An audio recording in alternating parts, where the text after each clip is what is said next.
పుట్టగానే శిశువుల్లో వినికిడి లోపం ఉందని చెప్పేసి ముఖ్యంగా తల్లిదండ్రులు ఎలా తెలుసుకోవాలి? Very good question.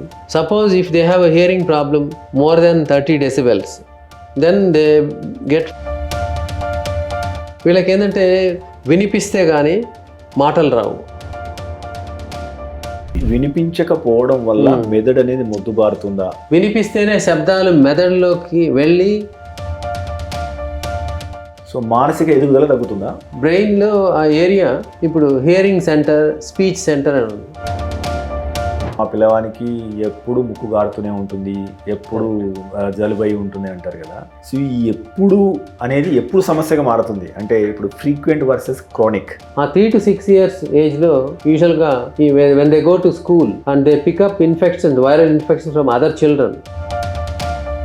100కి 95 మందికి ముక్కు దూలం వంకరగానే ఉంటుంది. అలా అని మనం